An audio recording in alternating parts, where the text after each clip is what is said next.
जब योगी जीत का मना रहे थे जश्न, तभी उनकी बहन बुलडोजर पर होकर सवार, हाथों में रिवॉल्वर लेकर सड़कों पर पड़ी थी निकल, करता रह गया पूरा कानपुर दीदी का दीदार।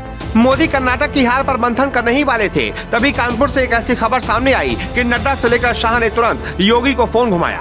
कभी हाथों से सांप को दूध पिलाती, कभी स्कूटी से कानपुर के सड़कों पर बेधड़क निकल जाती। कोई उन्हें रिवॉल्वर दीदी कहता है तो कोई अम्मा कहकर बुलाता है।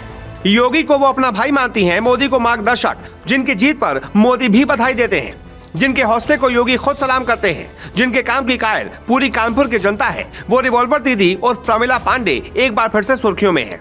जिस निकाय चुनाव में पूरा यूपी भगवामय हो गया, जिस चुनाव में योगी का जादू पूर्व पश्चिम उत्तर दक्षिण चारों दिशाओं में चल गया, उसी निकाय चुनाव में कानपुर से मेयर का चुनाव एक बार फिर से जीतकर प्रमिला पांडे ने योगी की खुशी को 4 गुना कर दिया। बीजेपी ने सभी 17 नगर निगमों में पूर्ण बहुमत हासिल कर इतिहास रच दिया। जो यूपी के इतिहास में पहले कभी नहीं हुआ, वो बाबा ने कर दिखाया। एक झटके में पूरे यूपी से विपक्ष का सफाया कर दिखाया। राहुल प्रियंका कर्नाटक की जीत का जश्न मनाते रहे, लेकिन उससे पहले ही निकाय चुनाव के परिणाम ने उनकी खुशी को फीका कर दिया। इस चुनाव के परिणाम को देखकर प्रियंका ने भी राहुल से कहा होगा, भैया अभी पीएम बनने का ख्वाब गलती से मत पाल लेना, 80 सीटों वाले राज्य में बाबा बैठे हैं। वहीं सीएम योगी की मुंह बोली बहन ने इतिहास रच दिया। रिवॉल्वर दीदी के नाम से मशहूर प्रमिला पांडे का मुकाबला सपा की वंदना वाजपेयी, बीएसपी की अर्चना निषाद और कांग्रेस की आशनी अवस्थी से था। लेकिन बुलडोजर पर सवार होकर वोट मांगने वाली योगी की बहन की बम्पर जीत हो गई। प्रमिला के आगे बाकी सारी पार्टियां ध्वस्त हो गईं। प्रमिला पांडे ने 90,000 से ज्यादा वोटों के अंतर से सपा की वंदना वाजपेयी को हराकर इतिहास रच दिया और दूसरी बार मेयर बन गई। योगी को भाई मानने वाली प्रमिला के जज्बे को मोदी भी सलाम करते हैं, उनके संघर्षों को नमन करते हैं।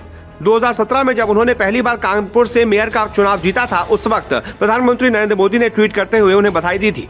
मोदी ने प्रमिला पांडे के साथ एक तस्वीर शेयर करते हुए लिखा था कि प्रमिला पांडे जी कानपुर की नई मेयर हैं। ये शहर उत्तर प्रदेश का एक महत्वपूर्ण कॉमर्शियल और औद्योगिक केंद्र है। राज्य की अर्थव्यवस्था और युवाओं के विकास के लिए ये शहर बहुत अहम है। मोदी के अलावा योगी भी कई मौकों पर प्रमिला पांडे का समर्थन करते आए हैं, लेकिन साल 2022 में जब योगी ने उत्तर प्रदेश में बीजेपी को बम्पर जीत दिलाई थी, उस वक्त प्रमिला पांडे ने सीधा बाबा के बुलडोजर पर चढ़ गई थी।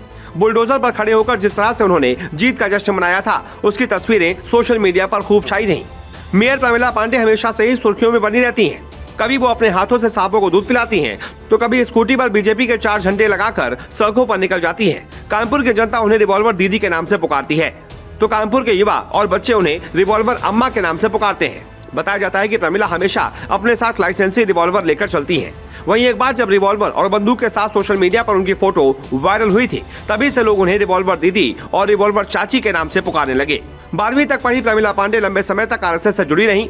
इसके बाद सिविल लाइंस वार्ड नंबर 52 से 2 बार पार्षद चुनी गईं। महिला मोर्चा की जिला अध्यक्ष भी रह चुकी हैं। बीजेपी के किसी भी प्रदर्शन में वो हमेशा अपनी स्कूटी पर पार्टी के 4 झंडे लगाकर सबसे आगे रहती हैं। इस बार बम्पर जीत के साथ उन्होंने अपने भाई का नाम फिर से बुलंद कर दिया है।